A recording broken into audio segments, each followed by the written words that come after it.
Welcome to cric talk with Seenu. Friends, ఇవాల్టి వీడియోలో India versus Sri Lanka first test match day 2 review చూద్దాం. అంటే ఇక్కడ దేవదత్ పడిక్యాల్ కావచ్చు, నెక్స్ట్ రిషబ్ పంత్ కావచ్చు, ధ్రువ్ జురెల్ వీళ్ళు ఎట్లా మంచి ఇన్నింగ్స్ ఆడారు వీళ్ళ గురించి మనం మాట్లాడుకుందాం. సో వీడియో లాస్ట్ వరకు చూడండి. మన ఛానల్కి కొత్తగా వస్తున్నట్టయితే సబ్స్క్రైబ్ చేయండి. చాలామంది మన వీడియోస్ చూస్తున్నారు కానీ సబ్స్క్రైబ్ చేయట్లేదు. So please do subscribe to our YouTube channel. So ఇక లేట్ చేయకుండా వీడియోలోకి అయితే వెళ్ళిపోదాం. ఫ్రెండ్స్, మ్యాచ్ అనేది చాలా ఇంటరప్ట్ అయింది. మనకు లంచ్ బ్రేక్ వరకు కూడా మ్యాచ్ అనేది వర్షం వల్ల ఇంటరప్ట్ అనేది జరిగింది. సో ఇక్కడ మన team India over night score 288 for 2 వికెట్స్తో స్టార్ట్ అయింది ఆఫ్టర్ లంచ్ తర్వాత.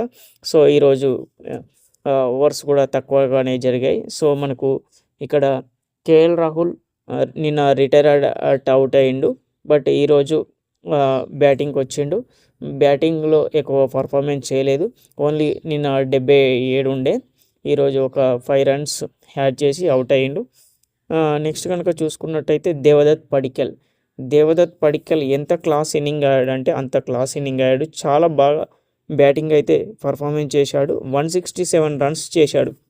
వార్మప్ మ్యాచ్లో ఎట్లయితే పర్ఫార్మెన్స్ చేశాడో వార్మప్ మ్యాచ్లో అయితే 142 కొట్టిండు, ఇక్కడైతే 162 కొట్టిండు.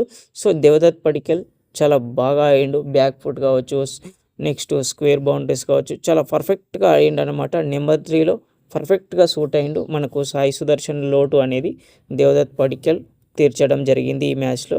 నెక్స్ట్ శుభ్మన్ గిల్ అంత పర్ఫెక్ట్గా ఆకట్టుకోలేడు, జస్ట్ 16 రన్స్కి అవుట్ అయ్యిండు. రిషబ్ పంత్ పర్లేదు అనిపించాడు, 39 రన్స్ కొట్టి కొంచెం పర్లేదు అనిపించాడు. సో మన వాళ్ళు ఎందుకు ఈ విధంగా 9 వికెట్స్ కోల్పోయారు అంటే ఈరోజు వర్షం వల్ల కొంచెం పిచ్ తడిగా ఉంటుంది కాబట్టి బాల్ బాగా టర్న్ అయింది. వికెట్స్ కూడా అలాగే తొందరగా పడ్డాయి. మన వాళ్ళు స్కోర్ తొందరగా చేద్దామనే ఉద్దేశంతో ఫాస్ట్గా ఆడడం వల్ల వికెట్స్ అయితే కోల్పోవడం జరిగింది. సో ఈరోజు అయితే 460 ఫర్ 9 వికెట్స్ ఉన్నాయి. సో నెక్స్ట్ ఇక ధ్రువ్ జురెల్ గురించి కనుక మాట్లాడుకుంటే చాలా మంచి పర్ఫార్మెన్స్ ఇచ్చాడు. 68 బాల్స్లో 51 runs, almost one day type batting ఆడడం అయితే జరిగింది. నెక్స్ట్ మానవ్ సుతార్ కూడా చాలా బాగా ఆడిండు. స్పిన్ బౌలింగ్ చేస్తాడు అండ్ ఇతను ఆల్రౌండర్గా కూడా ఎదిగేటువంటి ఛాన్స్ ఉంది. 43 బాల్స్లో 24 రన్స్ అయితే చేయడం జరిగింది. నెక్స్ట్ మిగతా వాళ్ళు అయితే పెద్దగా ఆకట్టుకోలేరు. నెక్స్ట్ ఇక్కడ బ్యాటింగ్లో కుల్దీప్ యాదవ్, నెక్స్ట్ ప్రసిద్ధ్ కృష్ణ బ్యాటింగ్లో ఉన్నారు. కేవలం 1 వికెట్ మాత్రమే ఉంది.